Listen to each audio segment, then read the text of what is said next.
యేసుక్రీస్తు వారు శోధింపబడట గురించి మనం ఈరోజు చూద్దాము. మత్తయి 4:1-14 చూసినట్లయితే మనం, అప్పుడు యేసు అపవాది చేత శోధింపబడుటకు ఆత్మ వలన అరణ్యమునకు కొనిపోబడెను. 40 దినములు 40 రాత్రులు ఉపవాసముండిన పిమ్మట ఆయన ఆకలి కొనగా, ఆ శోధకుడు ఆయన యొద్దకు వచ్చి, నీవు దేవుని కుమారుడివైతే ఈ రాళ్ళు రొట్టెలగునట్లు ఆజ్ఞాపించుమనెను. అందుకు ఆయన, మనుష్యుడు రొట్టె వలన మాత్రము కాదు గాని దేవుడి నోట నుండి వచ్చు ప్రతి మాట వలన జీవించునని వ్రాయబడి ఉన్నదని. సాతాను ఏం చేశాడు? 40 దినాలు పగలు రాత్రి ఉపవాసం ఉండి ఆయన అరణ్యంలో ప్రార్థన చేసుకుని అరణ్యంలో ఉండగా, సాతాను ఆయన దగ్గరకు వచ్చి 40 దినాలు అయ్యాక ఈ రాళ్ళని తీసుకుని రొట్టెలు చేసుకుని తినొచ్చు కదా అని చెప్పేసి అన్నారంట. మరి ఆయన ఏమన్నారు? రొట్టె వలన మాత్రం కాదు కానీ దేవుడి నోటి నుండి వచ్చి ప్రతి మాట వలన బతుకుతాడని చెప్పి ఆయనకి తిరిగి సమాధానం చెప్పారనమాట.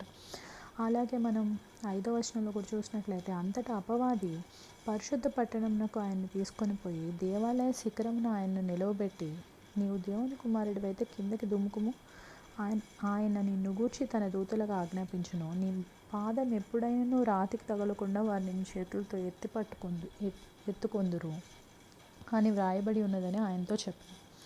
అందుకు యేసు, ప్రభువైన నీ దేవుని నీవు శోధింపవలదని మరి ఒక చోట వ్రాయబడి ఉన్నదని వానితో చెప్పాను.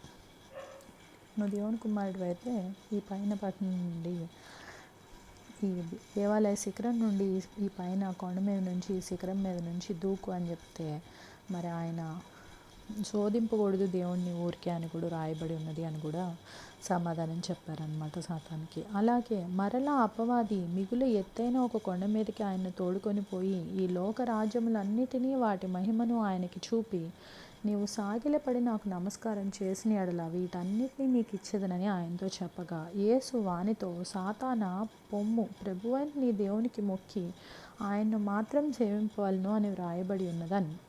అంతటా అపవాది ఆయన్ను విడిచిపోగా, ఇదిగో దేవదూతలు వచ్చి ఆయనకు పరిచర్య చేశారు.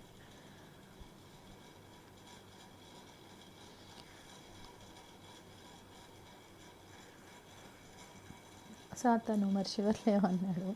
కొండ మీదకి తీసుకెళ్ళి లోక రాజ్యాలన్నింటినీ చూపించి ఆయనకి నమస్కారం చేస్తే మరి నేను నీకు ఇస్తానని చెప్పేసి ఆయనతో అంటే, సాతానా నువ్వు విడిచిపో, నన్ను దేవునికి తప్పితే ఎవరికి నమస్కారం చేయకూడదు, సాగిలపడి నమస్కారం చేయకూడదు అని చెప్పి, దేవునికే మొక్కి ఆయన్నే సేవించాలని రాయబడి ఉందని చెప్పి ఆయన సాతాను సోదరు నుండి తప్పించుకున్నారనమాట. అలాగే మనం ఇంకా బైబిల్ వర్సెస్ చూసినట్లయితే లూకా 4:1-13 కూడా మనకి చెప్పబడుతుంది.